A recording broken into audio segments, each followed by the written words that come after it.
நேபாளத்தில் விமான விபத்துக்கு உள்ளானதில் விமானி உட்பட 19 பேர் உயிரிழந்தனர். அண்டை நாடான நேபாளத்தின் காத்மண்டுவில் உள்ள திரிபுவன் சர்வதேச விமான நிலையத்திலிருந்து பொக்காராவுக்கு சௌரியா ஏர்லைன்ஸ் விமானம் புறப்பட்டது. 19 பேருடன் சென்ற அந்த விமானம் திடீரென ஓடுபாதையிலிருந்து சிறிது தூரம் பறந்ததும் கட்டுப்பாட்டை இழந்து ஓடுபாதையிலிருந்து சறுக்கி விபத்துக்கு உள்ளானது. விபத்துக்கு உள்ளான விமானம் தீப்பிடித்து எரிந்ததில் விமானி உட்பட அதில் பயணம் செய்த 19 பேரும் பரிதாபமாக உயிரிழந்தனர். இந்த விபத்து குறித்து நேபாள அரசு தீவிர விசாரணை நடத்தி வருகிறது. விபத்து காரணமாக திரிபுவன் சர்வதேச விமான நிலையம் தற்காலிகமாக மூடப்பட்டது.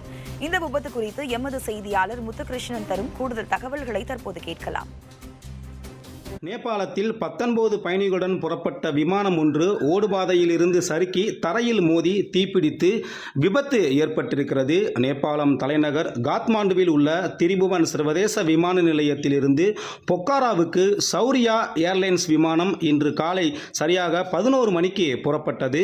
19 பயணிகளுடன் சென்ற இந்த விமானம் திடீரென ஓடுபாதையில் இருந்து சறுக்கி தரையில் மோதியது. இதில் விமானம் முழுவதும் தீப்பிடித்து எரிந்தது.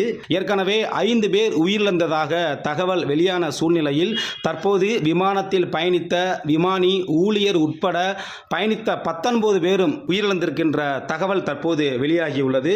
விமானத்தின் டயரில் கோளாறு ஏற்பட்டுள்ளது. இதன் காரணமாக விமானம் விபத்துக்கு உள்ளாகியுள்ளதாகவும் தகவல் வெளியாகியுள்ளது. தொடர்ந்து அப்பகுதியில் இராணுவத்தினர் பாதுகாப்பு பணியில் ஈடுபட்டு வருகின்றனர்.